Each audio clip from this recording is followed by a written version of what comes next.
என் அன்பு குழந்தையே, இன்று நீ தொலைத்த சந்தோஷத்தையும் நிம்மதியையும் மீட்டு தரப்போகிறேன்.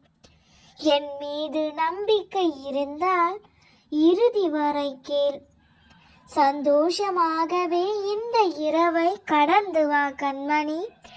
இப்பொழுது நீ என்ன செய்து கொண்டு இருக்கிறாய் என்று உனக்கு புரிகிறதா?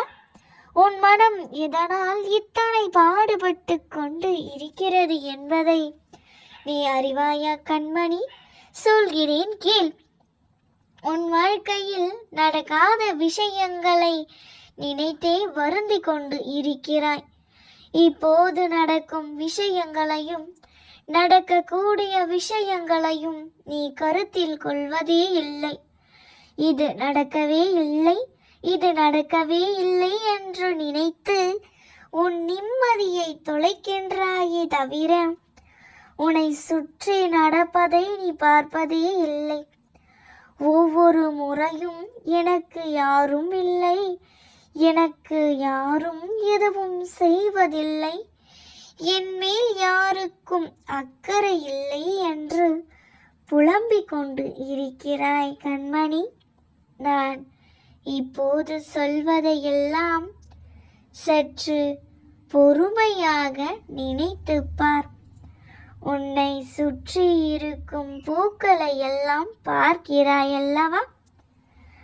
அந்த பூக்கள் எல்லாம் தினம் தினம் உன் கண்களில் படுகிறது அல்லவா?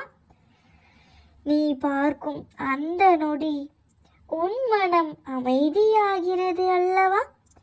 இந்த பூக்கள் எல்லாம் உனக்காகத்தான் தினம் தினம் பூக்கிறது.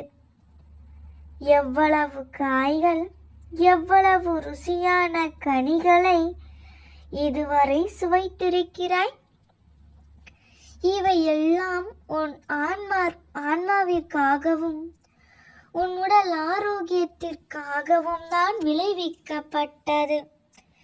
நீ சுவைத்த கனியை உன்னை இன்றி வேறு யாராலும் சுவைக்க இயலாது. அப்படியென்றால் அந்த கனி உனக்காகத்தானே படைக்கப்பட்டது கண்மணி.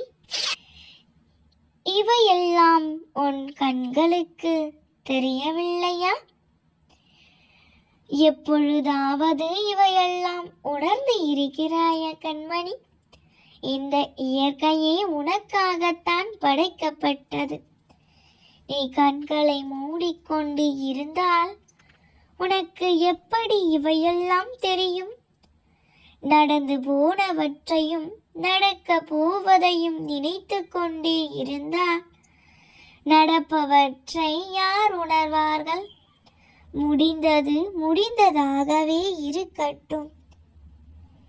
ஏன் அதையெல்லாம் நினைத்து வருந்துகிறாய்? வருந்தாதே கண்மணியே, உனக்காக நான் இருக்கிறேன். எல்லாவற்றையும் நான் பார்த்துக் கொள்கிறேன். நீ இழந்த சந்தோஷத்தையும் தொலைத்த நிம்மதியையும் மீட்டு தரப்போகிறேன். என் பிள்ளை என்ற பெருமையை நீ பெற்றுவிட்டாய். வெறுமனே என்னை தொழுவதாலும் என்னிடம் சரணாகதி அடைவதாலுமே என் பிள்ளை என்று நீ ஆவதில்லை. நான் உனக்கு கூறிய வார்த்தைகளை ஒவ்வொன்றாக பின்பற்றி நடக்கின்றாய் குழந்தையே. ஒரு சந்தோஷமான செய்தியோடு வந்துள்ளேன் இன்று. விரைந்து வந்து இறுதி வரை கேள் குழந்தையே. இனி உன் வாழ்வில் மகிழ்ச்சியான செய்திகளை கேட்கப் போகிறாய். யாராவது எங்காவது பக்தி பாவத்துடன் என் நாமத்தை உச்சரித்து கொண்டு என் எதிரே கைகளை நீட்டினாலே போதும், உடனே அவர்கள் முன் நான் சென்று நிற்பேன். நீயோ எப்பொழுதும் சிவசிவா என்று நாமத்தையே ஜெபித்துக் கொண்டு என் வரவையே எதிர்பார்த்து கொண்டு இருக்கிறாயல்லவா? உனக்காக உன்னை காண நான் வராமல் செல்வேனா? குழந்தையே, தகப்பனை காண வரும்போது வெறும் கைகளுடன் வர முடியுமா? அதனால்தான் உனக்கான எல்லாவற்றையும் சேகரித்து கொண்டு வருகிறேன். நீ என்னிடம் கேட்ட எல்லாவற்றையும், உன் வாழ்விற்கு தேவையான எல்லாவற்றையும் எடுத்து கொண்டுதான் நான் உன்னை காண வருவேன்.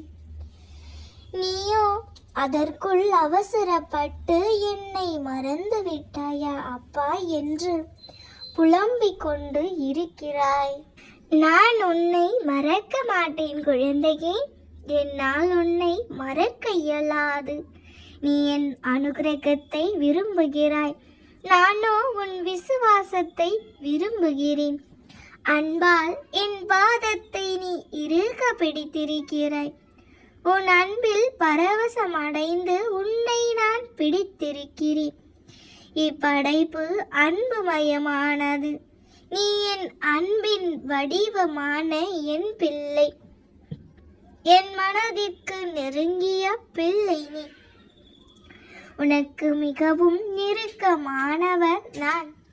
இப்படியே இருந்து விடலாம் குழந்தையே. இந்த அன்பை தாண்டி எதையும் எதிர்பார்க்காதே. நானும் அன்பை தாண்டி வேறு எதையும் உன்னிடம் எதிர்பார்ப்பது இல்லை. உன் கால் என்று என் ஆலயத்தின் வாசலில் பதிந்ததோ, அன்றே உன் துன்பங்கள் என்ற கதவுகள் மூடப்பட்டு விட்டன.